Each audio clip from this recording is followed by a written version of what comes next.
তো নমস্কার বন্ধুরা, তোমরা যারা যারা মনে করতেছো যে হোলি খারাপ গেছে, এইবার ভালো মতো হোলি খেলতে পারি নাই বা ভালো মতো হোলি খেললাম না, তারা বড় মিস্টেক করেছো। কেন কি এমনিতে ভালো খেলা যায় না হোলি, হোলিকে হোলি বানাতে হয়।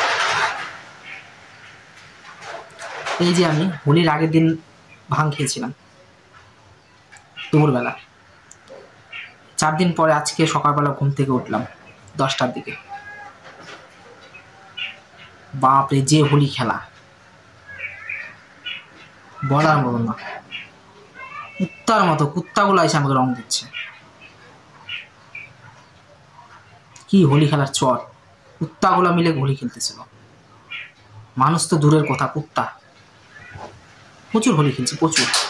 এই আজকে সকালেই জাগনা পেলাম, মানে ভাং খাওয়ার পরে অটোমেটিকলি হোলি খেলছি। আমাকে কোথাও যেতে হয়নি, কোথাও কিছু করতে হয়নি, রং মাখাতে হয়নি, জাস্ট হোলি খেলছি। আর যারা যারা দারু খাও, মানে দারু খেয়েছো, তারা অনেক মান্যগণ্য মানুষ, তাদেরকে অসংখ্য ধন্যবাদ, প্রণাম নেবেন আমার।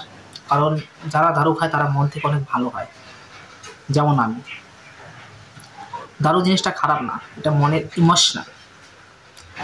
ধোকা খেলে খায় মানুষ অনেক কিছুতে, যেমন হোলিতে খায়, এটা আমাদের পার্টি হলেই চলে আর কি। তো যারা যারা এনজয় করতে পারো নাই, তারা মনে একটুকু কষ্ট করো না, কষ্ট পেও না। আর একবার যে হোলি আসতেছে, এবার তোমরা অবশ্যই ভাংটা ট্রাই করো, দারুটাও করতে পারো ট্রাই। আর যারা দারু ট্রাই করতে পারো তারা একবার গাঞ্জাটা ট্রাই করতে পারো। ধন্যবাদ। হ্যাপি হোলি সকলকে অ্যাডভান্স আগেরটার জন্য। এবার আমার হোলি হয়ে গেছে, তারপরে আসছে বছরে আবার হ্যাপি হোলি তোমাদের।